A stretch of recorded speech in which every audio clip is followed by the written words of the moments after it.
Hey guys, Sean Little with Bear Patrol Tactical, and today I'm going to talk about trigger control. So that believe that they need to have a super light trigger in their gun, and I always tell them, no, you don't. The key word in trigger control is the word control, and if you have a trigger that's too light, you don't have any control. So when I stabilize my position and I get the gun on target, and when I close my bolt and I get set, I want to be able to touch my trigger and finalize my stability on my target. And I can't do that if I got a super light trigger. So I always recommend at least a pound. Most of my guns are at 2.5 pounds. And so this ensures that I'm not going to have a negligent discharge whenever I go to place my finger on the trigger.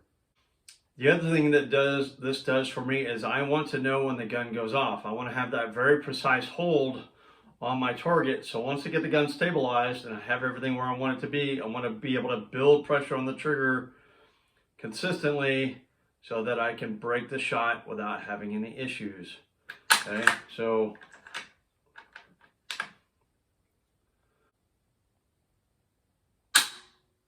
building pressure on the trigger, having good follow through, staying on the gun, everything freezes in place. Cycle the bolt how I need to, get it set right back up to where I want to be.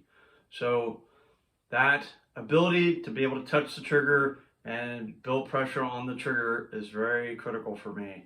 And so what I see a lot of times is people that have really sensitive triggers or really light triggers is they come in and they tap their finger. So they'll come in and they kind of tap, tap, tap, and then it's like bang, right? They kind of do this little trigger pop. They kind of pop the trigger with their finger. Get up here closer so you guys can see. So what they're doing is they're coming in and they don't want to touch the trigger, so they don't really make contact with the trigger. So what they're doing is they're coming in and they're basically tapping their finger on the trigger, right? So they're tapping, get their grip set. You get their grip set, and then they're like, they don't want to touch the trigger because the trigger's too light. So they sit there and they kind of tap their finger, and then it becomes this pop, right? They want to pop in the trigger because the trigger's way too light. So when you go to pop the trigger, as you saw before, I mean, this trigger's a 2.5, 3 pound trigger, but what happens is that they go to pop the trigger and then they move something else in their hands.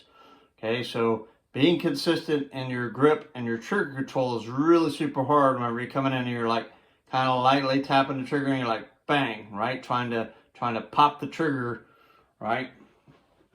So, and I even see that with triggers that are heavier triggers, is students will come in and they'll kind of, because they're not really confident in what they're doing, is they'll sit here and they'll come in here and they'll tap their finger on the trigger. And again, what I want to do is, once I get the gun in position, get the reticle on target, I want to be able to come in and touch the trigger and finalize everything. I want to be able to move my hand and get my finger where I want it to be, especially if I'm a new shooter, because if I'm not really sure of where I need to be, or I have a particular place that's comfortable for me, it may take me a second to get that set up. So if I come in here and my hand grip and my 90-degree angle on the trigger is not quite right, I've got to get that comfort level and get my finger set so that I can build pressure on the trigger correctly, flat on the trigger shoe.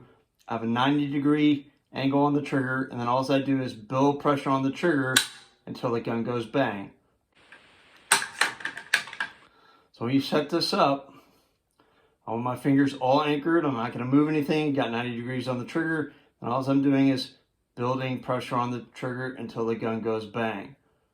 And I'm isolating my trigger finger so that I'm not moving the gun or disturbing the alignment of the crosshair with the target while I'm building pressure on the trigger. So all I'm trying to do is just build pressure, build pressure, build pressure until the gun goes off, and then freeze everything in place till the gun recovers.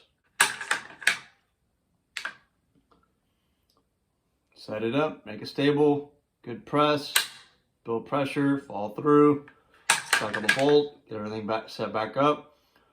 Everything's right in the same spot every single time. As I learn my trigger, I can speed up the pace a little bit. I don't change the way, I'm not changing the way I'm pressing the trigger, I'm just speeding up the process, right? So I can do this fairly fast without getting everything out of control. Set it up, make it stable, good press. Bang, straight to the rear. Bang. Bang.